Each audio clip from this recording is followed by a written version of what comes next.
Great. Yeah. You've handed it off. You did a great job. I appreciate it and looking forward to this session. I have a lot of passion and energy for this topic, as I'm sure you'll hear. And I love what it can do for businesses. I love how it can transform businesses. And so we're gonna cover a whole lot of ground. As Faith said, feel free to use the chat box to ask any questions. I will keep an eye on that. We also have three really, really good thought-provoking questions inside the Wova app. So if you'd prefer to do that or logged into that, you can put questions in there. I will monitor both of those, and I promise that I will leave plenty of time to answer those and other questions that come in. I would much rather answer your questions than just talk at you for the hour. So any questions you have, thoughts you have, happy to answer those, and we'll have a great session here. Faith, thank you for the introduction. Trainial is a platform that's used by almost 10,000 businesses around the country and really around the world. And what we do is we provide organizations with an internal knowledge center. And we'll get into exactly what that means. But the intent of this workshop is to just based on everything we've seen with businesses like yours, businesses not like yours, um, share with you what makes organizations run smoother and ultimately get better business results. And so I just want you to think for a second, and I'm sure you've been doing this today and yesterday as well, but think about some of the biggest challenges that you're having from an operations standpoint, from a people standpoint, from a workflow standpoint. Just think about some of those biggest issues that you're having. Things that we commonly hear are around retention or compliance. Or knowledge living in a person's head, or quickly onboarding new hires because of turnover. So if you tell me you have no issues, I will absolutely call you a liar because I won't believe you. So we all organizations have issues. There's things you want to get better in, and I would just say focus on what yours are. And I'd love for you to walk out saying, "Hey, I feel like Tom gave me some really helpful information that can." Fix one of those challenges or minimize one of those issues that we're having. So think about what that might be for your company and the work that you're doing. The other thing I want you to think about is I want you to think about your KPIs. KPIs are key performance indicators. You may use KPIs in your practices. You may use something else in terms of performance metrics and how you evaluate success. But I want you to think about what really matters to your clinics, to your specific role. That could be tied to revenue. It could be tied to patient experience or patient outcomes, or number of visits, or retention of people, or engagement of people, or morale in the offices. So think about really how you measure success and what success looks like for you based on your goals, based on what you're trying to do. I ask you that because I want to try to help you in those areas. And I want to talk about how having a business playbook can create better patient outcomes, how it can drive revenue, how it can increase visits, right? And that's what I mean by relentless execution. You saw that in the title, and we want your clinics to function at the optimal level. We want you to do the things that you want to do at a better level. And so that's a lot of what we're going to talk about today. And it's funny because some of these things, training, processes, documentation, let's be honest here, they're not the most exciting, sexiest things to talk about. But when I think of documentation, when I think of the work that we're going to do in this session, really to me, what it represents is freedom. And what I mean by that is freedom from constantly firefighting in your clinics, freedom to focus on growth, freedom to be able to take time off without things falling apart without you sitting in your chair. And so we want to create freedom where great things happen without being dependent on a person and the knowledge that they have.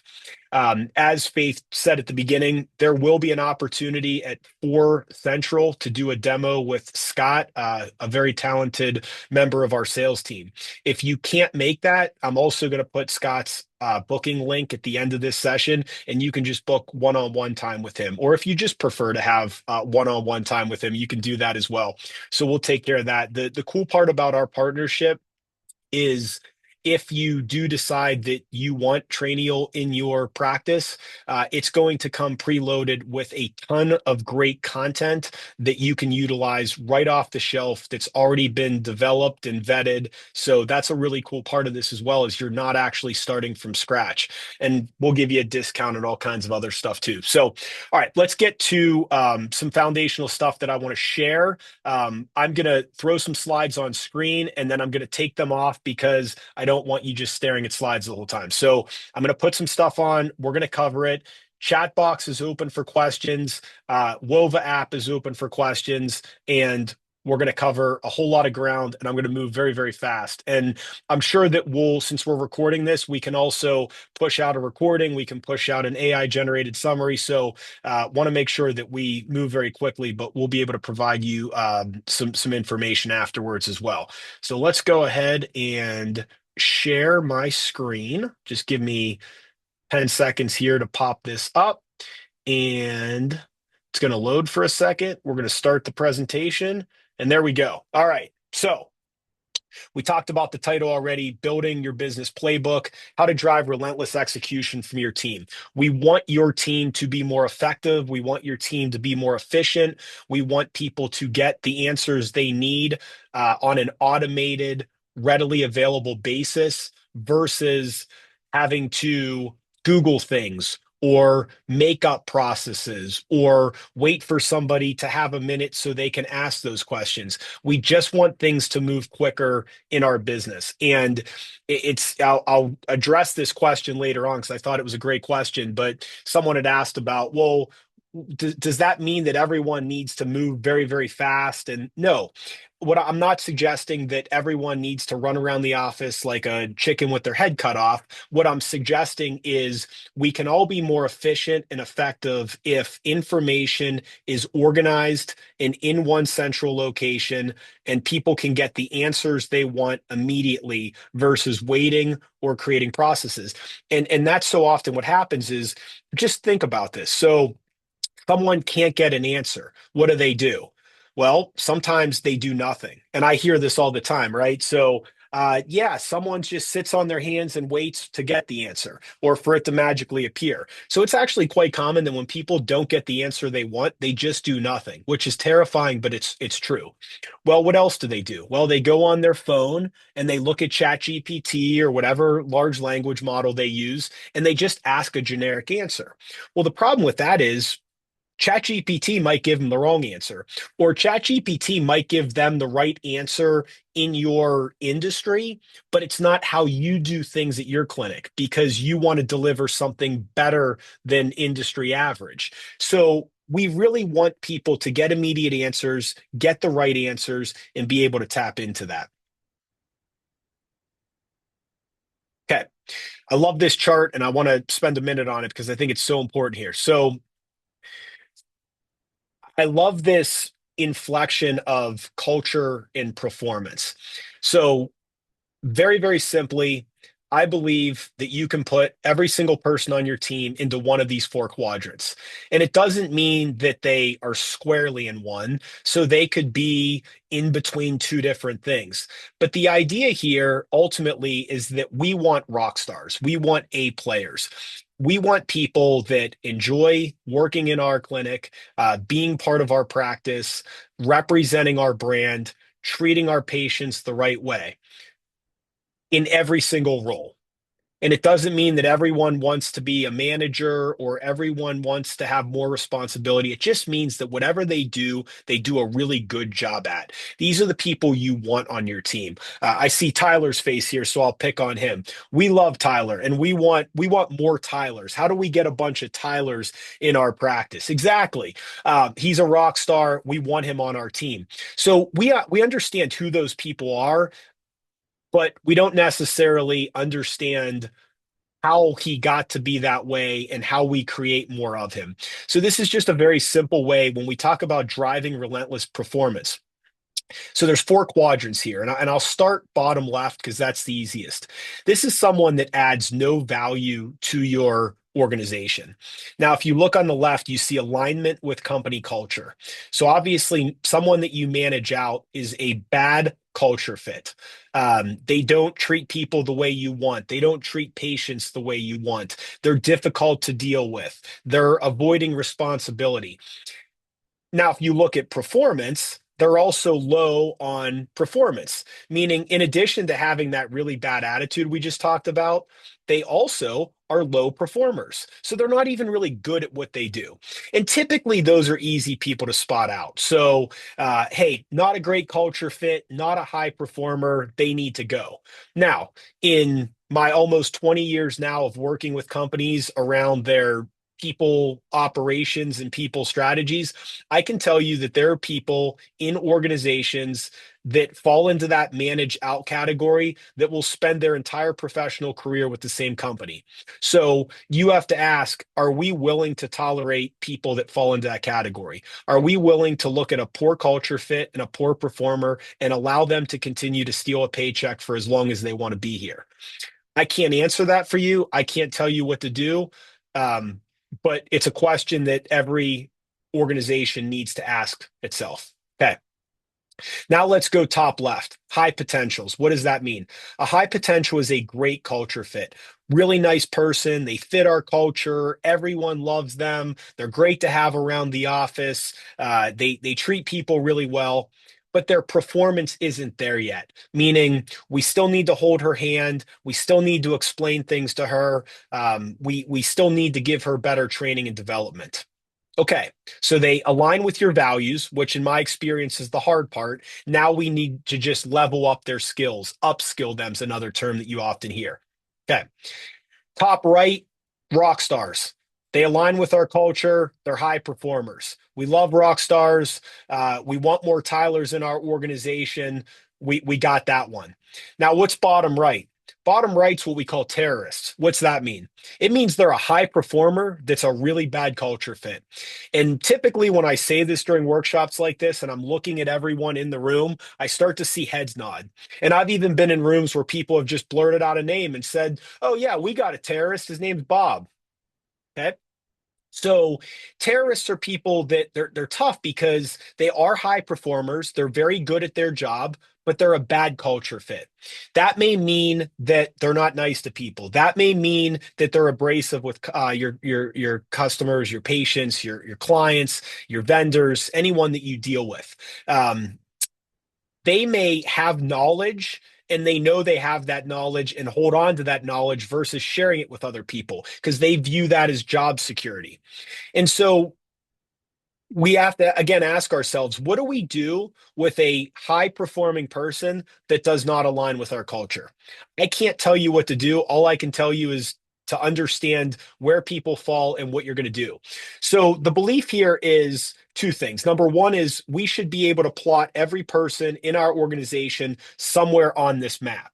And then the second part is we should have a plan for each. So, what do we do with people that need to be managed out? Do we put them on a performance plan? Do we try to give them more training? Do we have them shadow a high performer to see if they can change? We have to figure out what to do. Our high potentials. Are we training them? Are we giving them the skills they need? Do we have a way of transferring knowledge to them in a way where they can become a rock star? Rock stars, how do we celebrate them? How do we make sure they know they're doing a good job? How do we give them the proverbial pat on the back so that they feel valued and loved? And then terrorists. What are we going to do with people that are high performers but don't align with our culture? That's the concept here. Now, how does this fit into our software and the work we do, well, we want to try to move as many people to rock stars as possible. We do that through onboarding, ongoing training, and a whole host of other things. But the idea here is that we're giving people the knowledge, the tools, the resources, the accountability, the information they need to try to get them into that rock star category. I'll quickly share this with you. This is all about the employee life cycle. And the idea here is, do you have a strategy for everything from posting a job to offboarding someone? And if we want high performing people in our organization, if we want to give our patients a excellent experience, if we want people to have the right attitude and behave the right way and create the right culture, we have to nail all of these things. And so we'll start with recruiting. Are we attracting the right talent? Do you know what you're looking for? What is an A player in your organization? What are the characteristics that someone has to do a certain role at a high level? We want to make sure that we're attracting the right talent for your practice. And different practices have different cultures. There's no right or wrong, but just understand who fits and who doesn't fit. Then we move on to onboarding. Are we setting people up for quick success? I capitalize quick. Why do I capitalize quick? There's a easy way and a hard way to do this. And we'll talk more about this, but the easy way to onboard people is when it's automated, when all the information is in one place, when it's neatly organized, when it's not highly dependent on a person to transfer all of their knowledge to another person. Quick, to me, 30 days versus 6 months. So, when I hear an organization go, oh, we got to onboard someone, and oh, I don't know if I have time to onboard someone, that's a red flag to me, because what that says is everything's being done manually. And you know that a lot of your coworkers and probably you as well, you're busy. You have a lot going on. So the idea of I need to stop and I need to transfer all of my knowledge or all of the knowledge I have on a certain role to this other person. Well, how do you do that plus do your job? Well, then what happens? Well, one thing suffers. Is it the work you're doing suffers, or is it the quality of your training and onboarding to that person that suffers? But it is very difficult to do all of this at a high level given your workload and everything you're doing. Then we move on to management. Are deep relationships being formed?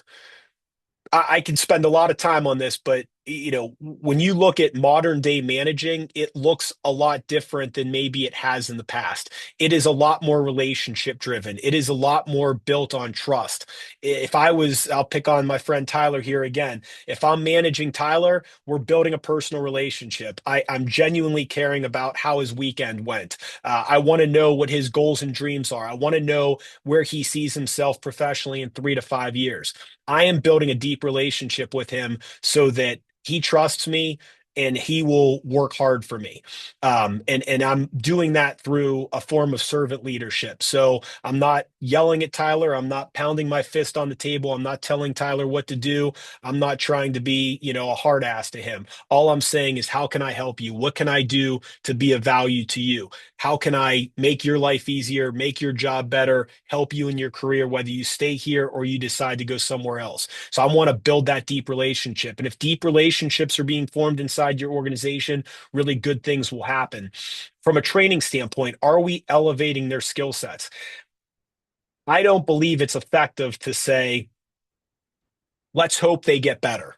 Let's hope that over time, I don't believe that experience in and of itself is going to develop deep skill sets at specific things. Meaning, rather than hoping that they get better over time because they just do their job long enough, I want to force the issue. I want to elevate skill sets. I want to teach the people in my practice how to do a great job at everything they're responsible for. I want that to happen early. I want that to happen often. Why else does training matter? Because people value it. So people want to be trained. They want to get better. Whether they stay at your practice forever or they go off and do something else, they value training. It's a great way to recruit people. It's a great way to retain people, is if they constantly feel like they're getting better. We also want to drive one-on-one coaching sessions inside your practice. So, is everyone receiving one-on-one coaching?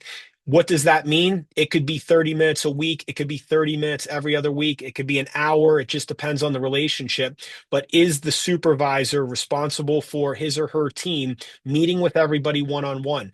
What do you need from me? How can I support you? Holding them accountable to make sure they're doing the things they need to do. I often get asked, at the end of, and I do versions of these workshops that are 3 hours long. And I always get the question of, what's the most important thing we can do? What's the number one thing we can do? And often what I say, depending on the audience, is create regular one-on-one coaching sessions in your organization. So you want to drive accountability, you want to perform at a higher level, you want people to feel loved and connected and respected. You do that through one-on-one conversations. You don't do that through the owner or CEO going up and giving a town hall speech every quarter or every year. You do that by supervisors caring about mentoring, supporting, and coaching the people on their team. Compensation, are we aligning with what people want? You have to figure out your culture. Is it based on performance metrics? Is it not based on that? But there's a lot of art and science to developing compensation packages that resonate with people. But what I'll tell you is so often I will see practices that they develop a compensation package, they think it's amazing, and they put it in front of people, and it's like, that's not what I want. And it could be any number of things. They could be paying a great wage but offering very, very little vacation. They could be offering no flexibility when their team wants some flexibility. They could be offering no benefits and people really want benefits. So really taking the time to say, what do you want? Because so often practice can save money or spend the same amount of money, but create a comp package that's way more exciting. And then retention. Are we retaining the right people long term? What are we doing to make sure the right people stay with us long term? Now, does that mean everyone should stay forever? No. There's times when really high performing people leave because they get impossible to pass up job offer, or their spouse gets a job in another city and they have to move. But are we doing a good job of retaining the right people long term? So often I work with organizations that have incredible strategies, meaning a leadership team gets together in a log cabin and they plan out the year. We want to double patient visits. We want to double revenue. We want to grow leaps and bounds. We want to buy more clinics. Frankly, that's the easy part, right? The easy part is to sit around the fireplace and come up with all these great ideas and write them down on a piece of paper. We got our strategy. Great. Companies are really good at doing this. What companies struggle with is the actual execution. So that's a lot of times where I see training fail is we want to double in sales. We want to do twice the revenue we did last year. Well, how do we actually do that? So how do we generate more patient visits? How do we network with more referral partner doctors in the city or area we're based in?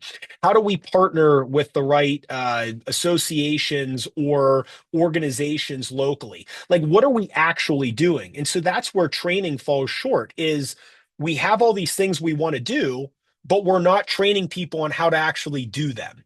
And we're just hoping these things happen. Or we're telling people, go network more in the community. Well, what does that actually mean? So we just need to make sure that as we're developing strategies, as we're setting goals, as we're coming up with these really wonderful, ambitious things that we want our practice to do in 2026, are we actually training people on how to specifically do that? In my experience, you need to tell people what to do. You've heard the expression, keep it simple, stupid. So if we believe we need to network in the community, what specifically do you want to do? Give me the metrics associated with that, and then hold someone accountable to that. So we have to make sure that we are training people to do the things that we want to do. And just ask yourself, as we're establishing goals, as we have things that we want to accomplish, does the team know how to do these specific things? So, business playbook, what is it? It's simply a place where everything that happens inside of our business lives. What does everything mean? Everything means everything. It means employee handbooks. It means onboarding. It means offboarding. It means how to do every single role inside the organization. It means building an org chart of who's here, what do they do, who do they report to, what are their roles and responsibilities, how do we hold them accountable, each of those responsibilities they have, how do we actually train them on how to do it.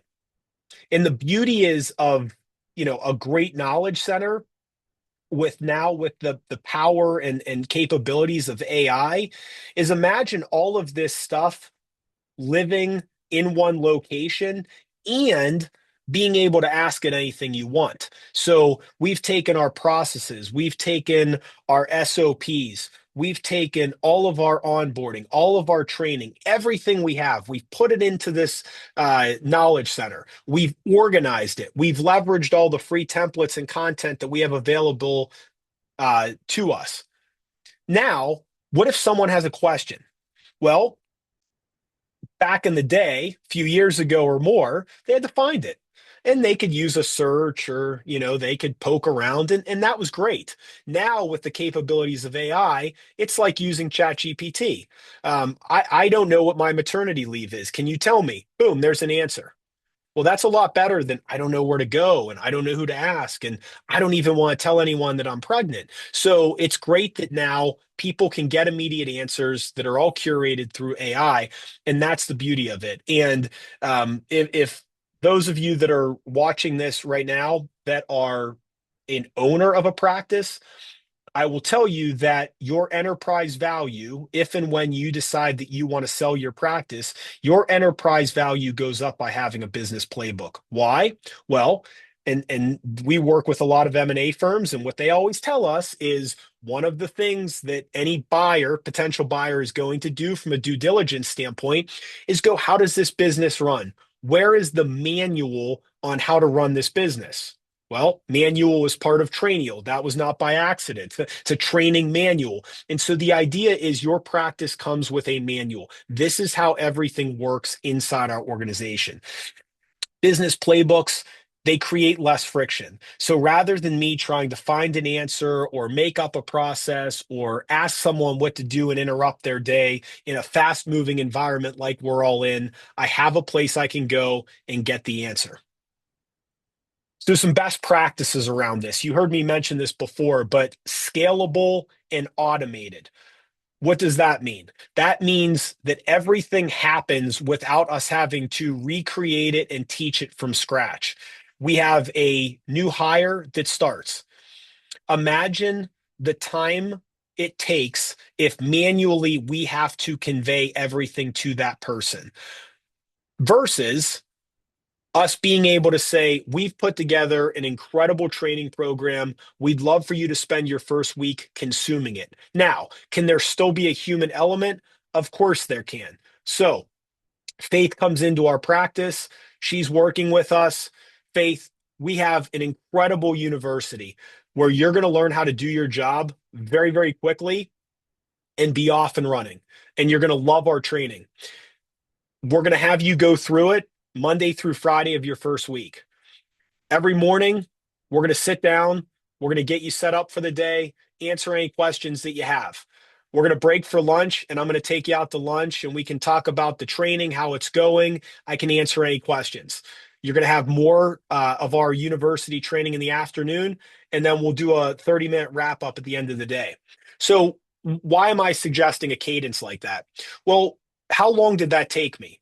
It took me a half hour in the morning. It took me a half hour in the evening, and I was going to have to eat lunch anyway. So, hey, I'm going to eat it with Faith. So I now trained someone and onboarded them an hour a day, Monday through Friday, 5 hours total.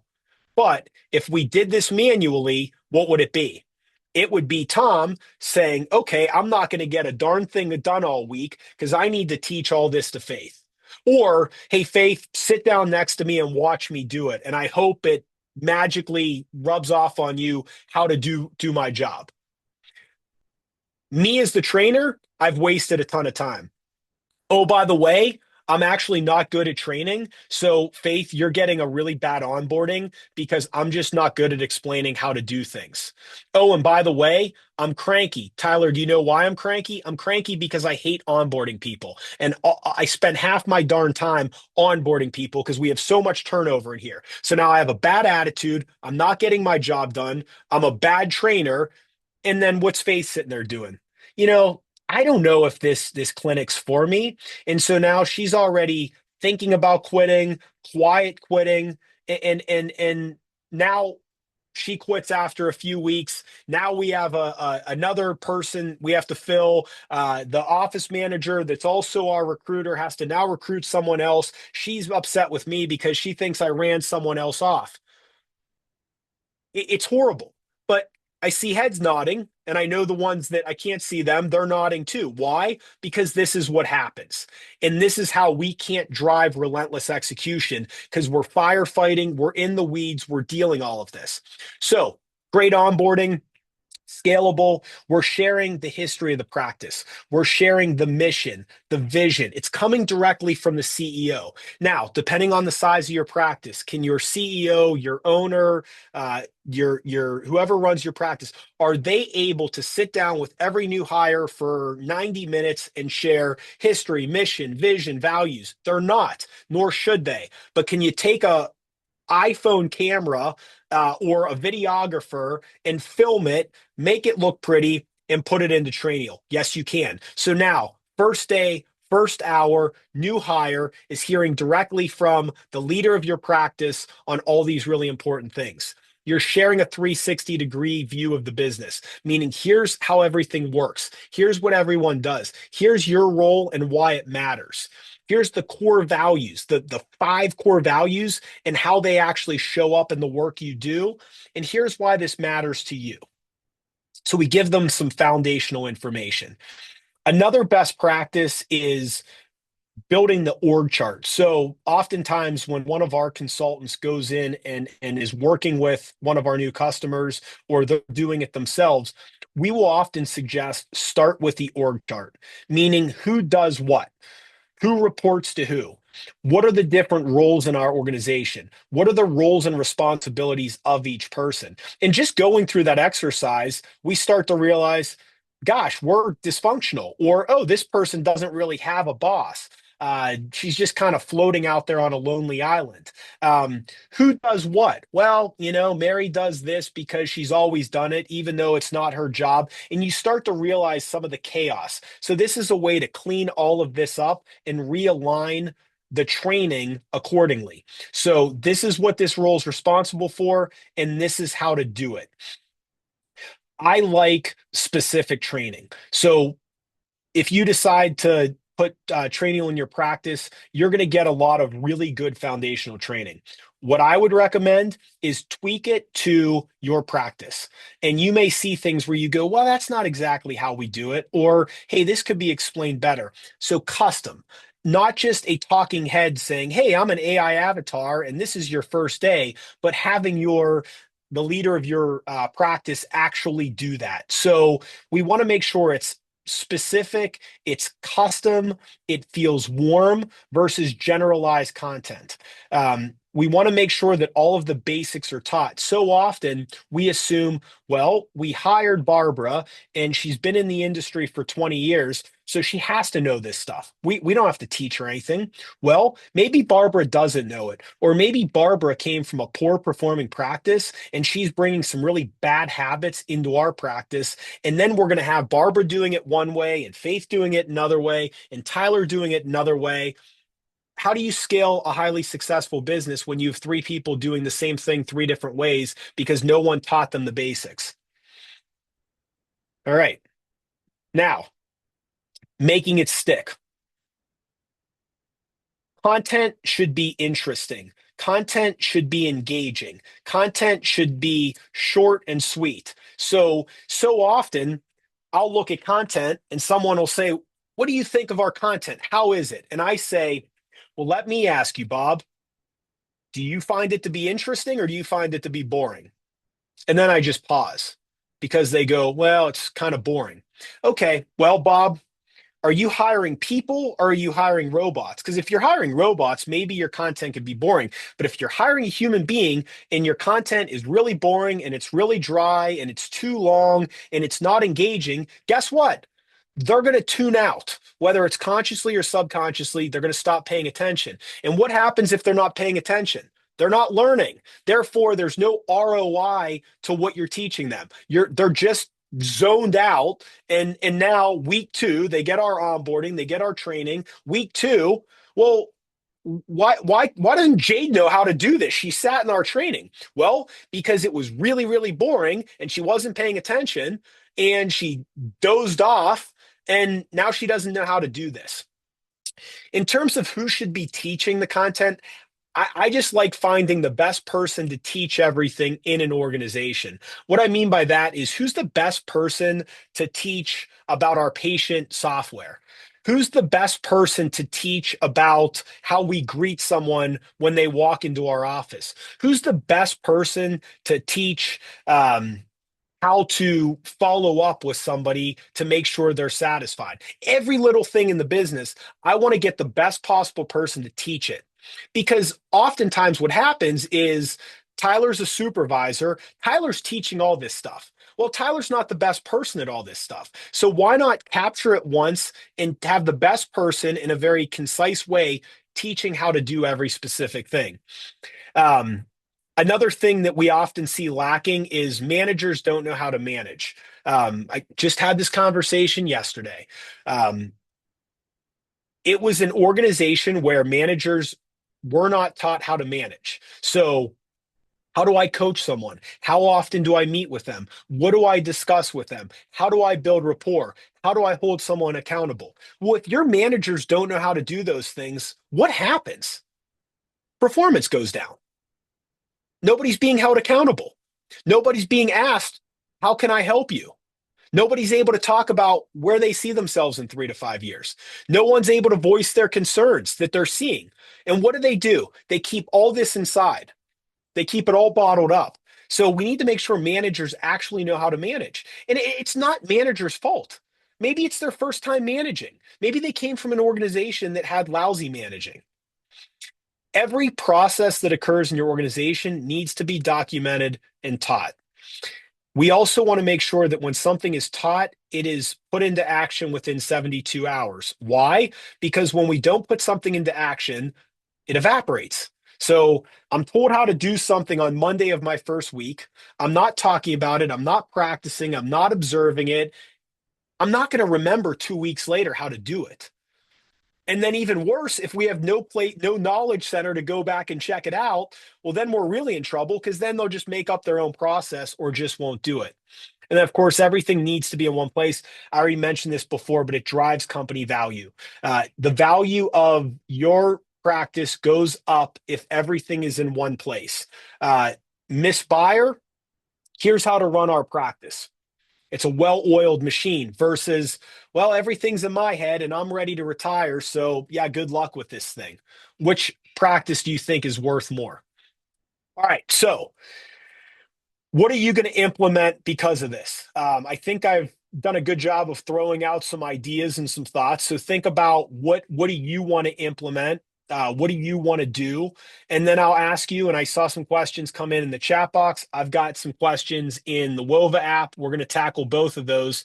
But what else can I help you with? So feel free to put a question in the app. Feel free to put a question in the chat box. I'm just going to start tackling these right now. Let's go ahead and stop the share. We're back on Zoom. All right. So first question that came in, what practical strategies do you use to motivate your leadership team to help grow your practice and hold others accountable? I don't necessarily believe in motivation. In my experience and in the experiences that I've seen with companies that I've worked with, it is very, very difficult, if not impossible, to motivate someone. So Michelle, who I'm looking at her picture, um, I don't think I have the ability to motivate her. I don't think I could ever motivate Michelle. What can I do is I can be helpful. Michelle, how can I help you? Michelle, what can I do to make your life easier? Michelle, tell me what's going on personally, professionally, and how we can make sure that we're helping you achieve your goals. Michelle, where do you see yourself in 3 to 5 years? Michelle, what can we give you to make your life easier or make your job easier? So, what I'm doing is I'm not trying to motivate Michelle, but what I'm actually trying to do is help her be successful. And ultimately, if we give her the training, the skills, we make her life easier. We build a really cool culture around her. We give her a supervisor that cares about her and wants to see her be successful. We design a compensation package that aligns with what she's looking for. My belief and what I've seen is that those things could potentially motivate her to be that rock star. Are we going to bat 1,000? No. Are we going to be successful every single time? Absolutely not. It may not resonate with her. She may not be a culture fit for us. She may not be at a season of life where she can focus on work, but we are going to do everything we can. So, my advice is in terms of leadership teams, give them everything they need to be successful. There was also a part in here about accountability. We have to drive accountability. How do we drive accountability? Well, we make sure every role inside our organization has those key performance indicator. What does every single role inside your practice need to do to be successful? And then how do we hold them accountable to it? It could be based on reviews of experience that a patient received. It could be based on visits. It could be based on a minimal number of no-shows. It could be based on referrals that we get from our referral partners. But how are we measuring people's performance and then holding them accountable to it? Now, if we don't have those performance metrics, how do we hold people accountable? Tyler, I have no idea. Okay. I have no clue how to hold someone accountable if I don't have specific ways to measure their performance. Furthermore, let's say that they're a poor performer.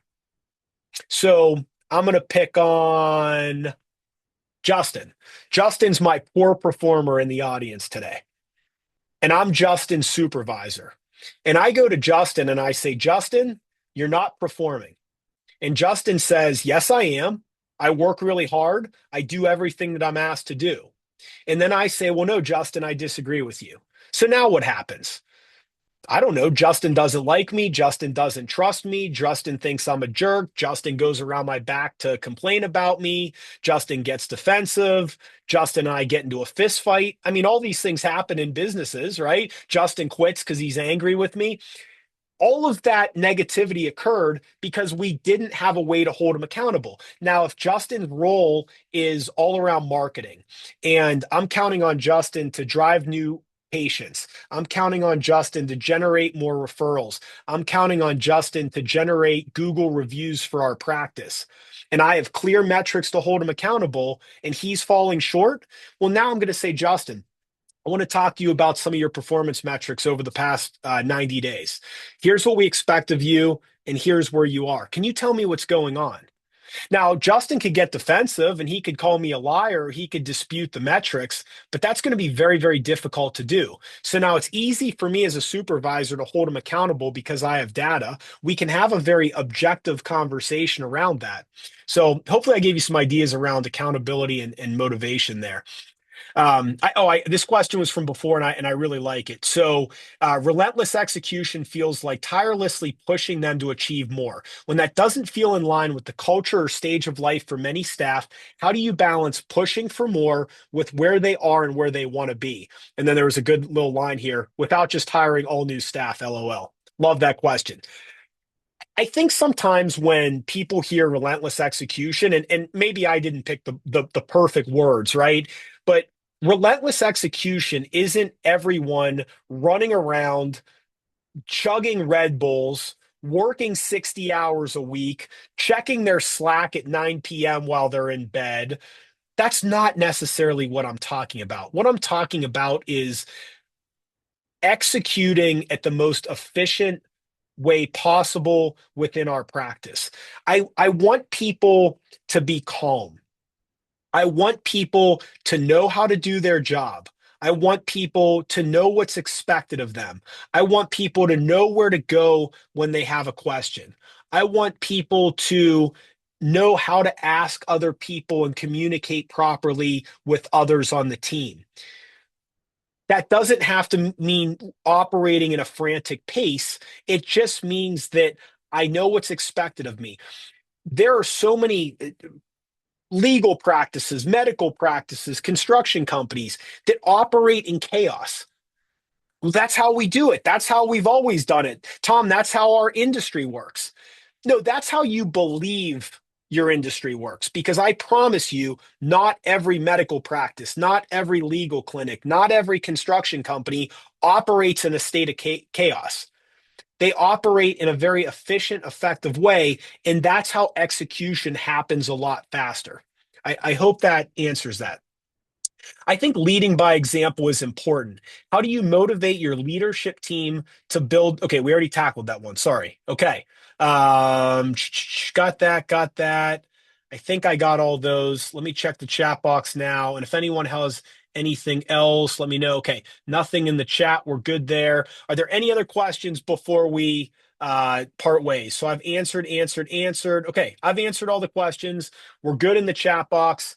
I think we did some good work here today. I hope this was beneficial. I'll just give you a couple parting thoughts just to tie a bow on things.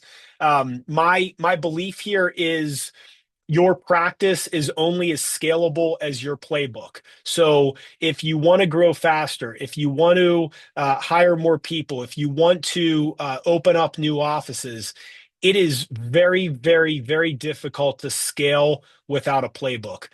Information should not run through individual people.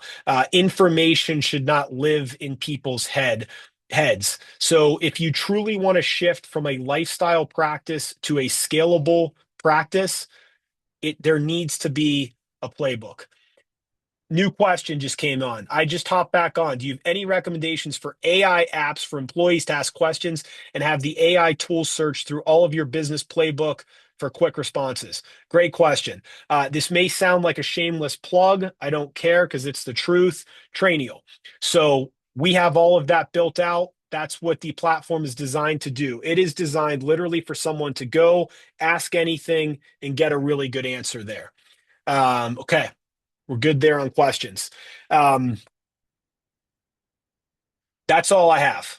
I think I'm going to give you back 7 or 8 minutes of your time. Use the bathroom, make a call, check your email, stretch out, take a walk. I know you have another session coming up.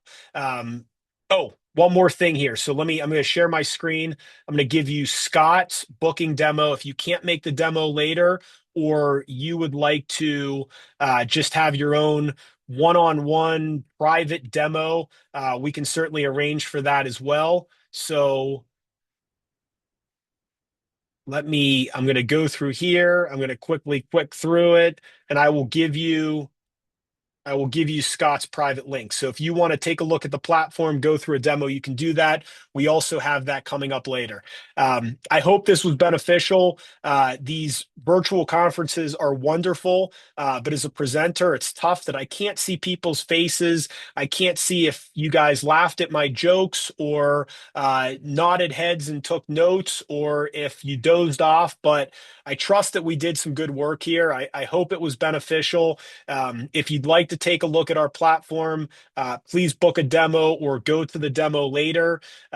If you want to talk to me about anything, tom@trainio.com. That's an easy one. And I really appreciate you guys being here. I hope this was super, super beneficial. If we can be a resource to you in any way, do not hesitate to reach out. And hope you guys have a great day. Thanks for being here. I appreciate it. Faith, back to you if you have anything else. Yeah, I just have one parting word. Thank you, everyone. That is going to be the Q&A for today. thank you for joining. Thank you, Tom. And yeah, just thank again for being here. And then if you're enjoying POW, check out semiprivatepractice.com for more resources, including peer groups, webinars, all that stuff. So yeah, I hope you guys have a great rest of your day and a great rest of the conference. Thank you again. Hi, guys. Thanks for being here.